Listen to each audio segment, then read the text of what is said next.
जय श्री कृष्णा। राधे राधे। आप सभी लोग अच्छी तरह से होंगे। गर्मियों की छुट्टी में आनंद उठा रहे होंगे। कुछ लोग कहीं दर्शन करने भ्रमण करने गए होंगे अपने लाला के साथ। हमारे लाला तो घूम के सब जगह से आ गए हैं। फिर देखिए दोबारा इनकी कब तैयारी बनती है। इनका कोई भरोसा नहीं रहता है कि कब ये तैयारी कर लें।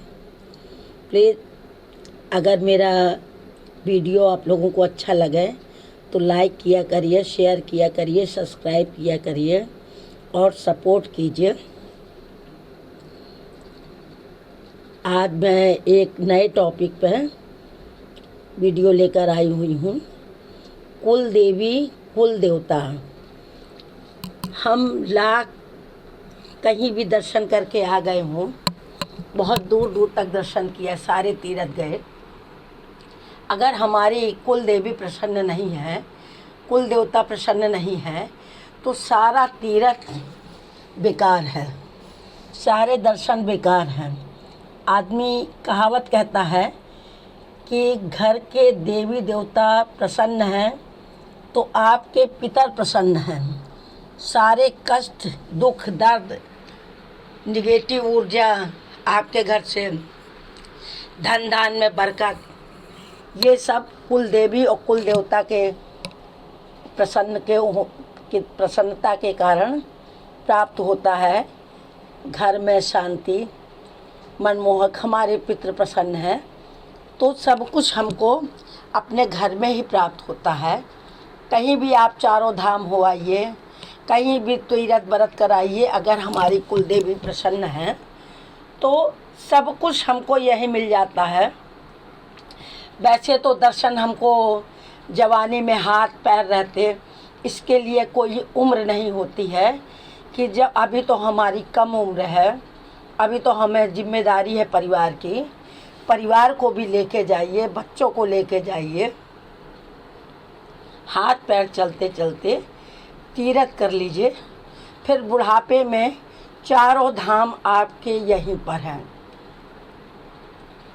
जो आपका पूजा का स्थान है उसको इतना मनमोहक बना दीजिए कि साक्षात आप परमात्मा आके यहाँ विराजमान हो। पूजा करने बैठे लोग तो इतनी सुख और समृद्धि हो, शांति हो कि लगे कि सब कुछ यहीं पर है। ये मेरे यहाँ की कुल देवी हैं, दुर्गा जी हैं, अष्टभुजा, 9 देवियाँ हैं। ये देखिए श्री रामचंद्र जी हैं, इनकी पूजा तो बहुत ही अनिवार्य है। साथ में हनुमान जी की पूजा बहुत अनिवार्य है। राम हैं तो हनुमान नहीं है तो अधूरे हैं। लक्ष्मी नारायण हैं, इनकी भी पूजा कहते हैं कि बहुत ही ज़रूरी है, क्योंकि हमको जीविकोपार्जन के लिए धन धान सुख समृद्धि यश कीर्ति की प्राप्ति होती है। ये बगल में महाकालेश्वर भगवान भोलेनाथ जी बैठे हैं। ये मेरे शिवलिंग हैं जो कि हम घर के अंदर ही विराजमान करते हैं, क्योंकि इन शिवलिंग को हम किसी को स्पर्श नहीं करने देते हैं, ना ही कोई बाहर का व्यक्ति हमारे मंदिर के अंदर प्रवेश कर पाता है। सिर्फ इजाज़त है तो घर के ही व्यक्ति प्रवेश करके पूजा कर सकते हैं। वैसे मैंने एक मंदिर बाहर बनवा रखी है शिव जी की, सारे लोग उसमें पूजा करें, लेकिन अंदर की मूर्तियों का स्पर्श हम किसी को नहीं करने देते हैं। ये हमारी कुल देवी हैं, ये स्थापित हैं। अगर किसी के घर में भी सारे तीर्थ कर लो, सब दान कर लो, पुण्य कर लो, अगर कुल देवी प्रसन्न नहीं है, कुल देवता प्रसन्न नहीं है, तो सारी पूजा हमारी अधूरी है। लोग कहते हैं कि मैंने ज़िंदगी भर भगवान की सेवा की, पूजा किया, इतना मंत्र जाप किया, उनकी विधिवत पूजा की, हर सोमवार व्रत रहे, मंगल रहे, सारे व्रत रहे, कोई व्रत नहीं छोड़ा, दान किया, पुण्य किया, लेकिन कभी उन लोगों ने ये जानने की कोशिश नहीं की कि आपकी क्या कुल देवी, क्या आपके पितर प्रसन्न है कि नहीं प्रसन्न है। अगर कुल देवी प्रसन्न है तो सारे देवता आपके प्रसन्न हैं और हर मनोरथ हर कार्य बिना कहे आपका होगा। इनकी प्रसन्नता के अब आपको लक्षण बता दें कि आप कैसे समझेंगे कि ये प्रसन्न है। कुल देवी या कुल देवता सबके घर में होते हैं, किसी के घर में कोई, किसी के घर में कोई। तो इनकी प्रसन्नता का सबसे बड़ा लक्षण ये है कि आपका जहाँ पूजा स्थली रहेगी वो एकदम पूजा करने पे एकदम शांति लगेगी और ये लगेगा कि थोड़ी देर और पूजा कर लें। पहली प्रसन्नता, हम दीपक जलाएंगे और अगरबत्ती जलाएंगे तो अगरबत्ती का जो धुआं है माता की ओर जाएगा और दीपक जो है बहुत देर तक, थोड़ा भी आप तेल डालोगे तो बहुत देर तक ये दीपक जलता रहेगा। दूसरी प्रसन्न, और पूजा करने बैठोगे तो पता नहीं चलेगा कि कितना टाइम हो गया। एक एक चीज़ चुन चुन के उनको चढ़ाओगे और सारा ध्यान आपका माता रानी पे या आपके कुल देवी देवता पे जो भी पूजन करोगे उस पे ध्यान आपका आकर्षित होता रहेगा। दूसरी बात, घर में सुख शांति, कमरे के अंदर प्रवेश करोगे तो ऐसा लगेगा या कोई दूसरा भी प्रवेश करेगा तो उसको ये लगेगा कि इस घर में बहुत ही शांति है। 1 घंटा बैठ जाएं और वो ज़रूर बैठेगा और 1 घंटा की जगह 2 घंटा बैठ जाएगा और उसको भी बहुत शांति मिलेगी, क्योंकि आपका घर का वातावरण इतना अच्छा हो जाएगा, इतना सुखमय हो जाएगा कि जो लोग आएंगे आपके घर में वो भी बैठ के ही रह जाएंगे और उससे भी बड़ी शांति प्राप्त होगी।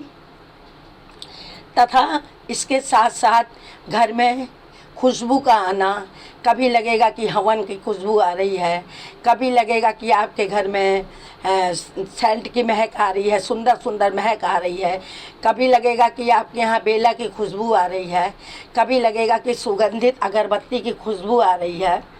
इस तरह के नाना प्रकार की खुशबुएँ आती रहेंगी।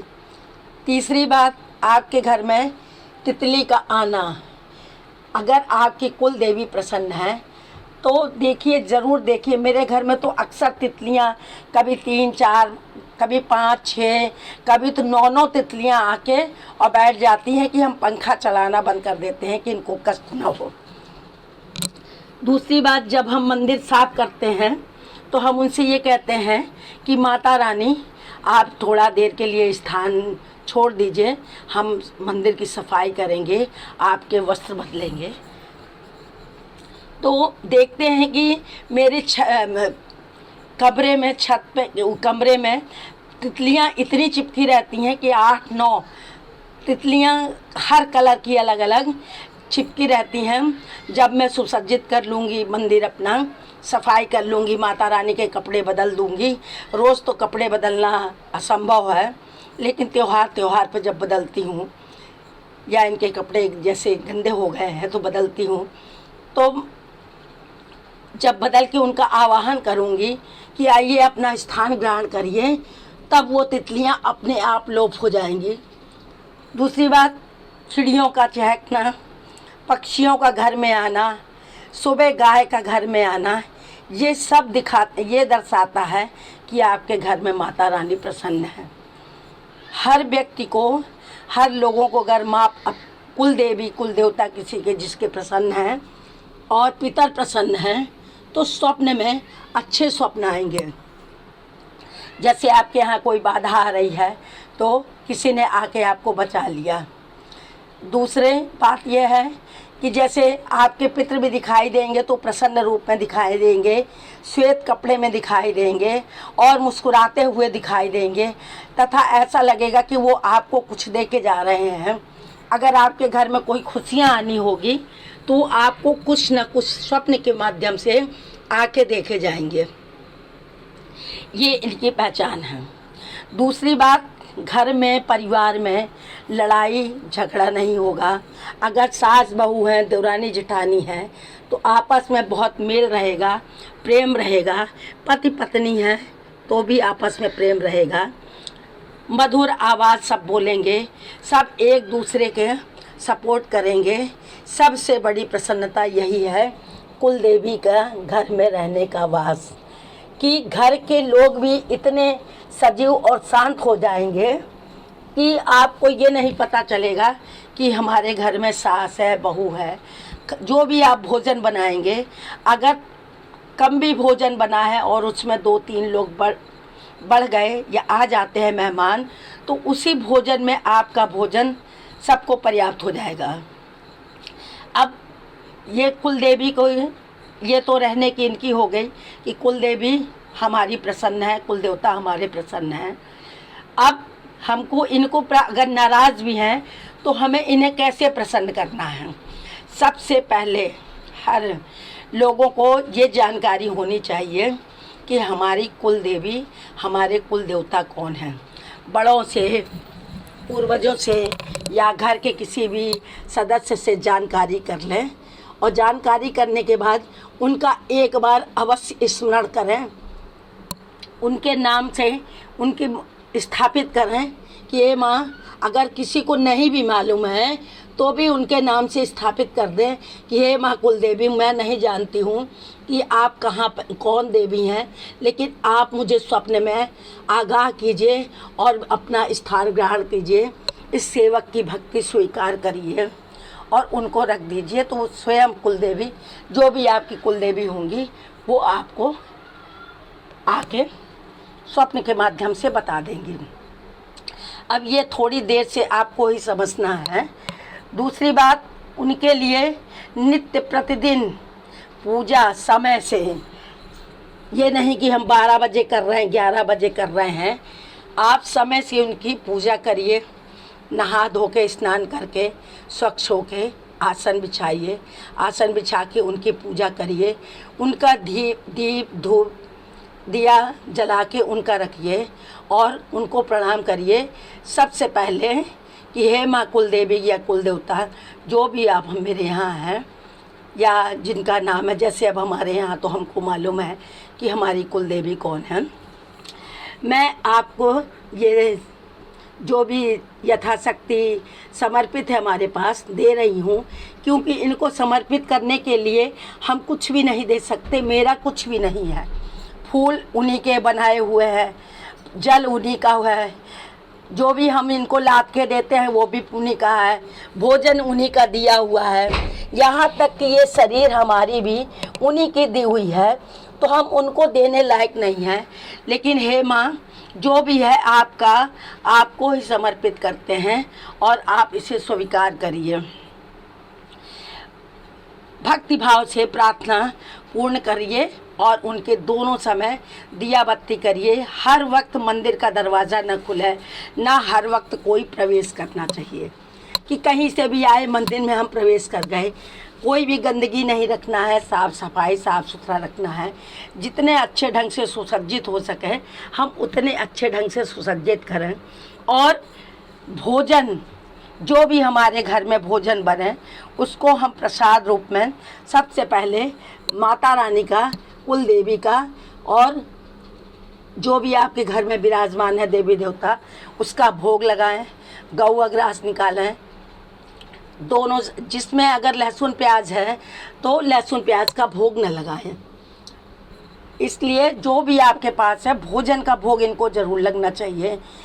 भोजन का भोग लगाने के बाद हमारे शाम को भी आप जो कुछ भी बनाएं, स्वच्छ, हमेशा रसोई स्वच्छ रखें और स्वच्छता से भोजन बनाएं। जूठे पात्र से भोजन ना बनाएं कि धो लिया उसमें बना लिया। ये सोच के बनाएं कि हमारी माता रानी भोजन ग्रहण करेंगी। अगर आप नहीं भी देते हैं तो भी जो हमारी रसोई में भोग बनता है, भोजन बनता है, वो आपके देवी देवता उसको ग्रहण करते ही हैं। तो सफाई रखनी चाहिए। ये नहीं कि आटा सान के रख दिया हमने 1 हफ्ते के लिए आलस में। फ्रिज में सफाई रखें, फ्रिज में भोजन, बासी भोजन न रखें और न इनको भोजन बासी दें। ये डेली आप करिए, नियम से आप करेंगी तो देखिए आपके घर में किसी के कहीं भी आपको जाने की ज़रूरत नहीं पड़ेगी। सब कुछ आपको आपकी माता रानी ही देंगी, आपके कुल देवता देंगे। और जिस स्थान पर दर्शन करने जाएंगी वो भी देवी देवता प्रसन्न रहेंगे। कहा गया है पहले कुल देवता, फिर स्थानीय देवता, जहाँ भी जिस जगह पर जाइए सबसे पहले कुल देवता का नाम आता है। कुल देवता, स्थानीय देवता ये सर्वज्ञ है और सर्वज्ञ पूजे जाते हैं। जय माता की बोलिए। और अगर मेरा ये वीडियो आज मैंने वीडियो हट के इसलिए बनाई है कि कुछ लोग देखते हैं कि इतना धन आने के बाद भी उनके घर में पैसा नहीं टिकता है, बरकत नहीं होती है। लोग कहते हैं कि हम इतना पूजा पाठ करते हैं, इतनी कन्हैया की पूजा करते हैं, सेवा करते हैं। अरे कन्हैया जब सेवा स्वीकार करेंगे आपकी, जब आपकी कुल देवी प्रसन्न होंगी, जब आपने पहले पिछला कर्ज दिया नहीं, अगला कर्ज आप कन्हैया जी से मांग रही हैं। कन्हैया जी तो बहुत लाडले हैं, कन्हैया जी तो आपको सब कुछ देते हैं, लेकिन इन्होंने ही भगवत गीता में कहा है, इनकी बात मानना जरूरी है। इनके ही सब की मैं तो सब में हूँ, वृक्षों में मैं हूँ, देवी में हूँ, देवता में हूँ, भूत में हूँ, प्रेत में हूँ, पीपल में हूँ, पर हर वस्तु ऐसी, कोई ऐसा जगह नहीं है जहाँ परमात्मा विराजमान नहीं है। तो कन्हैया को पाने के लिए हम तो कन्हैया को प्यार कर रहे हैं, लेकिन उनके साथ कन्हैया को प्यार करने से पहले हम अपनी कुल देवी देवता को भी तो प्रसन्न करें। जब कुल देवी देवता हमारे प्रसन्न होंगे तो हमारे कान्हा तो ऑटोमेटिक प्रसन्न होंगे। ये तो बाल रूप हैं, इनकी तो भक्ति आप जैसे भी करोगी, जो भी करोगी, ये आपको सब कुछ देंगे। तो इन्हीं की सेवा करना है। लेकिन कुल देवी को हर वक्त लेके नहीं घूमा जाता है। कन्हैया को हर वक्त आप लाड़ दोगे, प्यार दोगे, दुलार दोगे, हर जगह ले जाओगे, जहाँ चाहोगे वहाँ लेके जाओगे। लेकिन कुल देवी की पूजा तो आपको एक ही स्थान में करनी है और एक बार ही सुबह शाम धूप दीप करना है। तो कुल देवी का आप लोग मत भूलिए।